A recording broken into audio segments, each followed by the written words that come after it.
Animations in the 19th century contained just 12 images on average, which were shown in a continuous loop. Sound familiar? It may well remind you of other more modern formats. The first to create longer sequences was Charles-Émile Reynaud.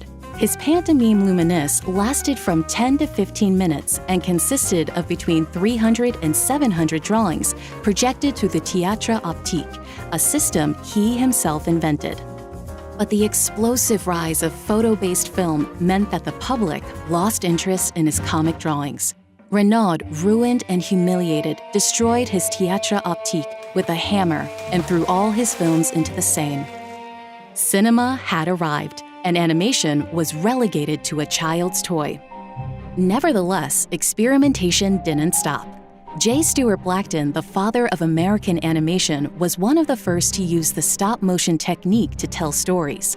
His work mixed real images with stop-motion and showed the world what animation could become. But it was Emile Cole, followed by Winsor McCay, who would establish traditional animation as we know it, with innovative techniques, such as tracing, animation loops, and keyframing, which involves drawing the beginning and end of a movement and creating intermediate drawings from those references. Thanks to these pioneers, cartoons moved away from magical lanterns and were transformed into a revolutionary industry. In these words, every frame was drawn by hand. Can you imagine how much effort was needed to animate a short film? Now that animation was a business, there was a greater investment in experimenting to find ways to make it less laborious and more profitable.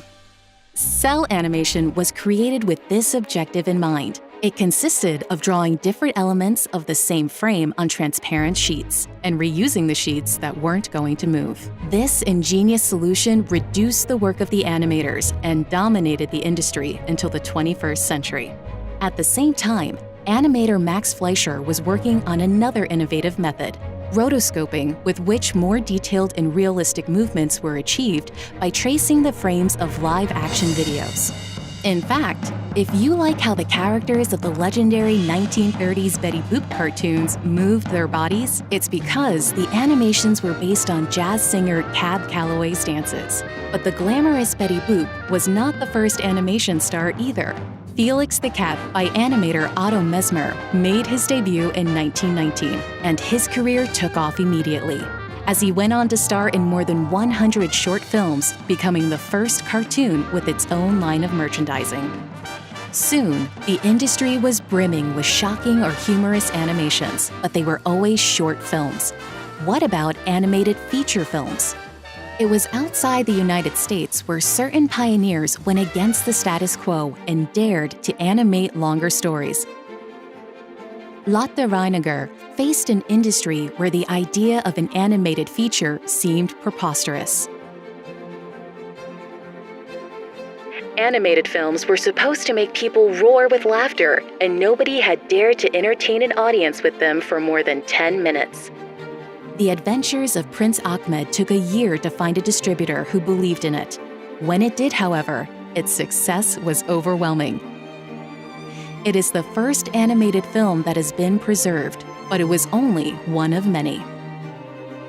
Although the Disney aesthetic would end up being what people associated with animated films, these pioneering directors explored unique styles in their productions, from Reiniger's play on light and silhouettes to the detailed stop motion of Ladislav Starevich or the Deal Brothers. Thanks to them, animations, as well as the stories they told, became more and more complex. It was the arrival of Mickey Mouse that marked the beginning of the golden age of American animation that would last until 1960, and Snow White and the Seven Dwarfs marked the beginning of the greater animation film industry. But we must remember that it took many pioneers for a mouse to captain a steamer.